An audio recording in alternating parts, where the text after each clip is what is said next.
Hello everyone, in this video I'll be explaining you the problem meeting rooms too. So uh, in the previous videos or there'll be a video in I button so you can see. So I've explained you meeting room one. So yeah, so I think before moving to this problem, you just have to look that problem so that you'll understand why we are sorting based on start time, not based on end time. Okay, so I would recommend, so like, please do watch that first, then you can watch this one, or else you can move to the end of this video and I'll have a suggestion in the top left corner. You'll have meetings on problem. So yeah, let's move to the problem statement now. Given an array of meetings time interval objects consisting of start and end times, we have start time 1, end time 1, start time 2, end time 2, wherein start time of I is less than end time of I, which is obvious. Like, meeting has to start, then it has to end. It shouldn't be like meeting is ending then starting. So yeah, it does not make sense. So find the minimum number of days required to schedule all meetings without any conflict. So if you could see in the previous example, we had conflicts wherein certain meetings were overlapping. So now we have to find uh, the minimum number of days required to schedule all meetings, right? How many days we should minimum days we should require so that all the meetings can be scheduled. So again, in the previous also it was same thing. If meeting starting at 0 ending at 8 and the other meeting is starting at 8 ending at 10, so it's like their previous meetings end time and next meetings current meeting start time are equal. So this is not a conflict. It's like this is a safe case. It's not overlapping, so we can consider this. We have 0, 40, 5, 10, 15, 20. So let's take this example and see how do we solve this problem. Let's go to the board.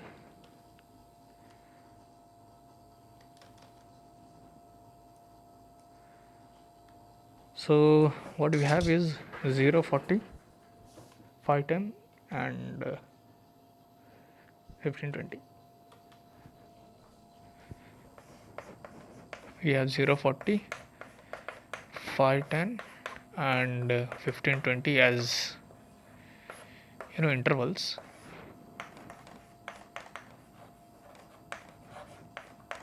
So essentially what they're trying to say is we have intervals array,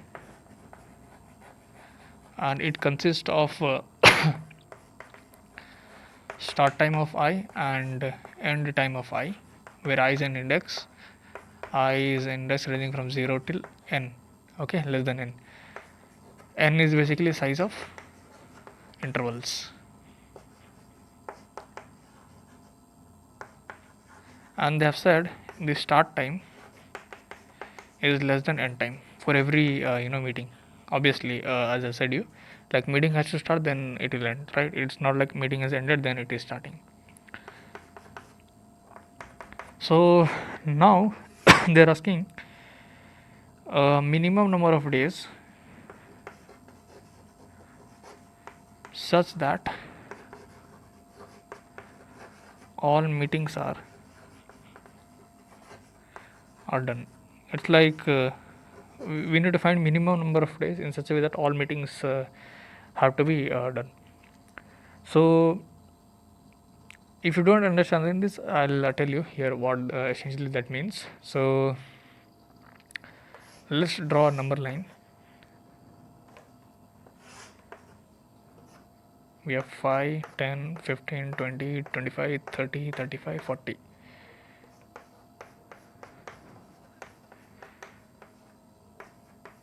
Right? So let's take first meeting M1. It is starting at 0 and it is ending at 40. This is M1 meeting. The second meeting starting at 5 ending at 10. Okay, this is meeting 2. Third meeting is starting at 15 ending at 20. So okay, now we want to make sure minimum number of days we should be attending all this meeting. So what I'll try to do is I will try to take the first meeting. When I take the first meeting, so it is starting at 0 ending at 40, but when you are in meeting 1 you can't be in meeting 2. because meeting 2 is starting as 5, but this one meeting will end at 40. So in between you can't leave this meeting and attend this, right? It is not there. So let's say on day one you have attended only one meeting, because only one meeting you are able to attend. Okay. um, Even meeting 3 you can't attend, because meeting 3 is starting at 15 but your meeting is ending at 40. So this meeting is done on day 1. Let's go to day 2. I will attend meeting 1. When I attend meeting 1, it is starting at 5 ending at 10. I'll attend meeting 2 as well, because there is a gap in the time, so I can attend meeting 3 as well. So how many days you require? You require only 2 days, minimum of 2 days. This is minimum. Now if I try to show you why it is minimum, what I can do is, on day 1 I'll attend meeting 1, on day 2 I'll attend meeting 2, on day 3 I'll attend meeting 3. So if there are n meetings on n days, in n days we can attend each and every meeting, because in day, in a particular day I'll attend just one meeting and then leave. So in the question they've asked, we will have to find the minimum number of days. So in order to find minimum number of days, what you need to do is, we need to make sure on particular days, like in each days, whichever meeting can be attended, so those many meetings can we can put in. Okay. So these are simple examples. It may happen that, let me take one more meeting, M4,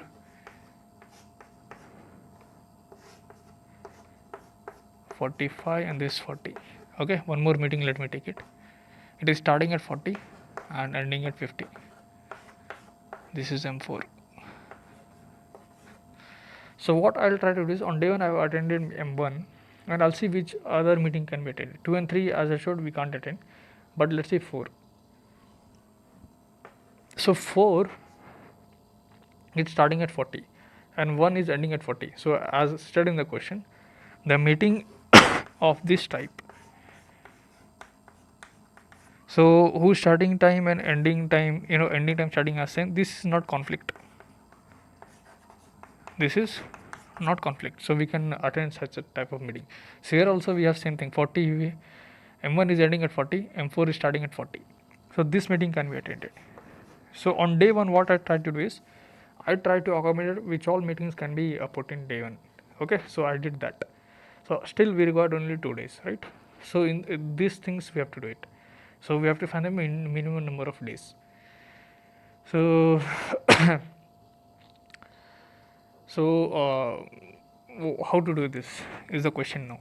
Okay, so I think you guys have tried the brute force approach. So brute force approach would be, it will take a lot of time. So you can sort the array, and then when you sort the array,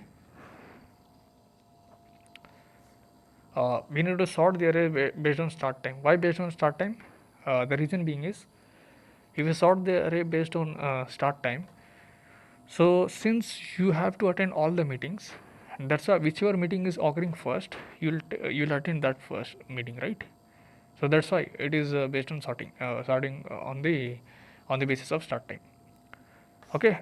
When you sort based on start time, your meeting something will look this way, like your it may happen that both have same start time, so it will look something like that. Start time is preceding this start time, this start time is greater than this start time, and these start times are equal, so it will happen this way. And why I'm sorting based on start time, because we have to attend all the meetings, so that's why I'll attend meeting whichever comes first. Okay. So when this array also, if you see, it is based on start time, 0, 5, 15, 40. It is in increasing order. So what I'll try to do is, in a brute force way, I will run one count variable n times. Count will run from 0 to n minus 1. Why n times? Because it may happen that all meetings are overlapping. So in that case, you need to run n times to figure out in how many days you can attend this meeting. It's like how do I say, if your meeting is of this type, starting times are same, ending times are different. Okay, if this is a type, so if there are 5 meetings, you need 5 days to complete this meeting, right? If there are 5 meetings, you need 5 days. Okay, you need 5 days to attend this. And in a brute force way, what we are trying to do, we will choose first meeting. Your I will be from 0 to n minus 1. We will try to see whichever meeting is not yet done. One more vector will take, vector whose type will be boolean and whose size will be, let me name it as done only, whose size will be n. Okay, so it's like this done will say if this meeting is done or not. So we have to check, see, we have to check if this meeting is done or not. Okay, so we'll check if done of I equals to false. If it is not done, so this is my starting meeting, and I'll try to check whichever meeting, like I'm using this meeting, and whichever meeting can be attended on this day. Okay, so in the first case it will be false only. So it's like I'm choosing this meeting, then which meeting can you choose? Can you choose this meeting? No, because its its end time is greater than the start time of this, so we can't choose this.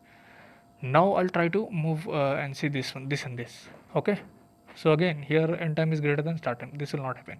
If you see here, its start time is lesser than equals to this. So okay, so these two meetings can be attended uh, on the first day you can think of. Okay, so you have got on day one these two meetings you have attended, and whichever meeting you have attended, you will have to mark done is equal to true. Now it's like day one only, let me call, or count is not an appropriate, I can call it as day from 1 to n. Okay, now when you are at day 2, you will check again from starting if this meeting is done or not. So this meeting is done actually, so you will be at this position. This logics you will have to write. So when you choose this meeting, so next we'll try to choose this one, let's say. So its starting time is greater than equals to its ending time. So on day 2, these two meetings will attend, and it is over.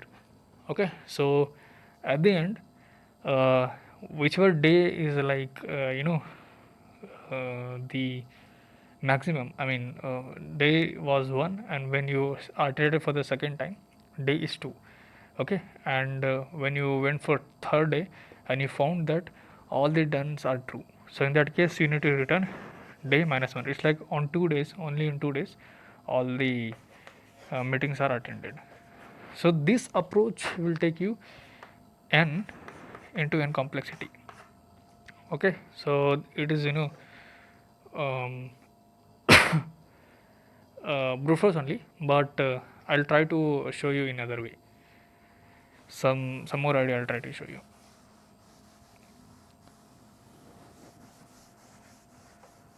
So what I'll try to do is, I will sort the intervals, okay, based on the start time, which is done.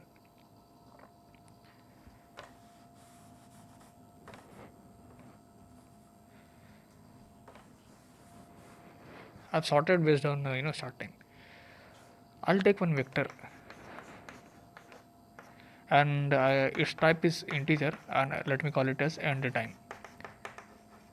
Okay, initially it does not have any size. What I'll try to do is, whichever meeting you're taking, let's say this meeting I'm taking, its end time is 40, I'll insert into end time. Okay, initially end time is empty, I'll insert 40 into the end time. Now I'll move to the second one. I'll try to see If its starting time is greater than equals to end time, then I'll update this, or else I'll just insert. So if you see, its starting time is 5 and here it is 40. If it is lesser than equals to, no, so I'll insert its end time. I'll insert its end time, which is 10.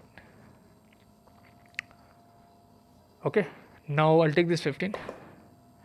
What essentially this means is, this is one unique day and this is other unique day where meetings are happening. Okay, when you're choosing this, it means is that 40 lesser than equals to 15, if you see, it is not true. So here on this day you can't attend this meeting, so I'll try to attend this on this day. So here it is for 10 less than equals to 15, which is true. So which means on day 2 this meeting can be done. So I'll try to remove this and try to update its end time, which is 40. So it's like here meeting 1 is going on, here meeting 2 is done, and meeting 3 now is going on. Okay, and essentially you have only this much as a test case. So whatever is the size of the end time, that you need to return. So this will define unique days, how many unique days meeting has happened. So size will indicate 2 days, but let's try to move again here. So our example, so if we say its starting time is 40 and here the first one end time is 40 less than equals to, which is true. So what I'll try to do is I'll remove this 40 and update its end time. So it's like here meeting 1 is done, now meeting 4 is going on, right? So this is also a valid case. Previous also was a good case only, but there we had checking a lot of things, but here we are just inserting the end times, which indicates till this time your this day is occupied. Okay, like this particular day is occupied. So simulation, I think you have understood. What we'll try to do is we'll try to take first we need to sort intervals. When you sort the intervals, you have intervals based on sorted based on start time, and we need to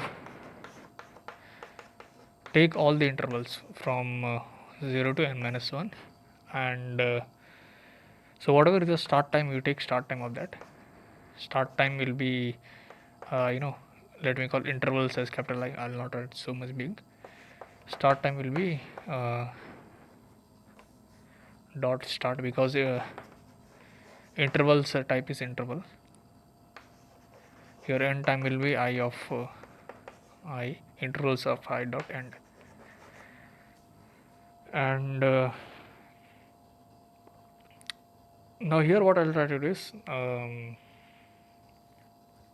I'll take one loop, I'll call it as j, which will run from 0 to size of end time. Okay, let me call it as length of end time and time minus 1, and I'll take here one index which will initially be nothing. So whenever I check the end time of this particular which we are inserting, okay, if end time of this particular ith interval is lesser than equals to end time of j, which means at this position we can insert our present meeting, which means on this day meeting can be attended. So your index will be updated to j and you will break out of the loop. Initially let's take index is minus 1. Okay, now when you're coming here, you need to check if index is minus 1. If index is minus 1, which means on these days you cannot insert elements, like particular interval you can't insert in the end times, which means on these particular days, like on these particular days meetings are occupied. So you'll check if index is minus 1. So in that case you'll have to take that meeting on the other day. It's like you will insert in the end time of I. Sorry, end time of dot pushback. You will insert at the bank. What will be inserting? You will be inserting the end time. And if that is not case, which means you have got particular index where you can insert the element. So your end time of that index will be increased by your this end time. Okay, so this will happen when you come out of this for loop. So you need to just return the size of end time. So I think you guys have understood. So let's try to code it up.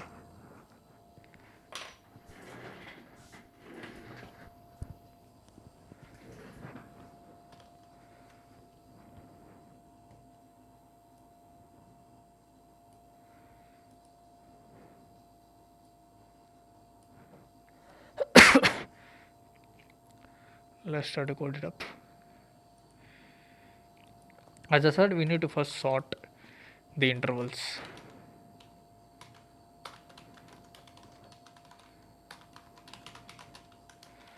But here the type is interval, which is custom defined class. So we need this sort function will not be knowing. So let's write compare function for that.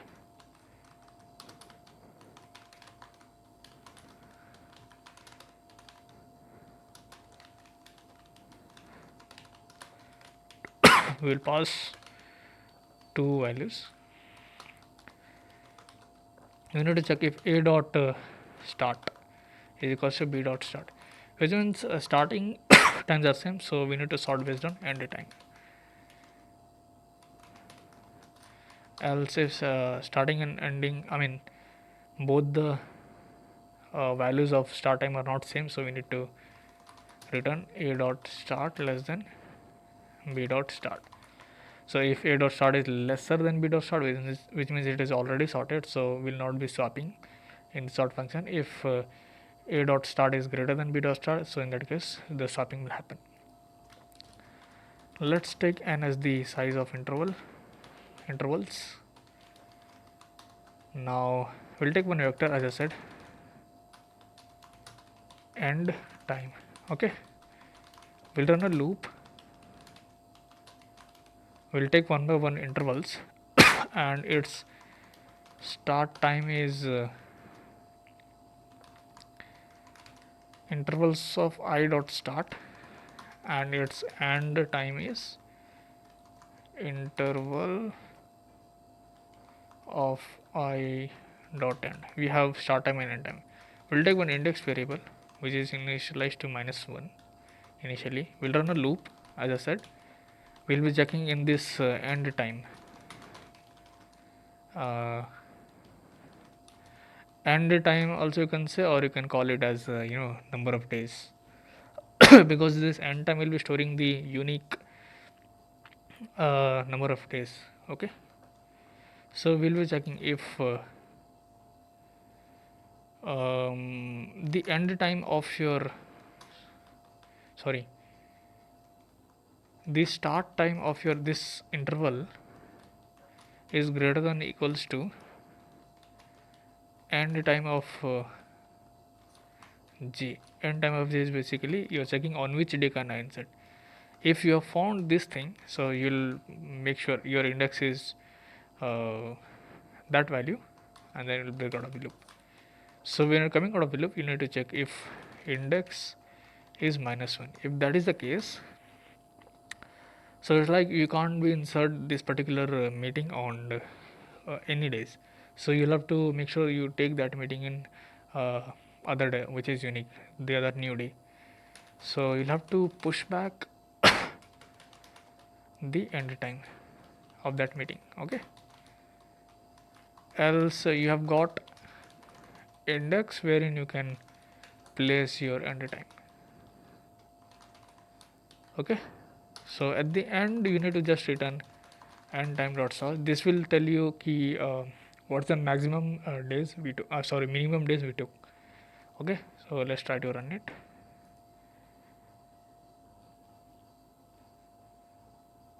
Sorry, here double equals to I just put, let me put 1.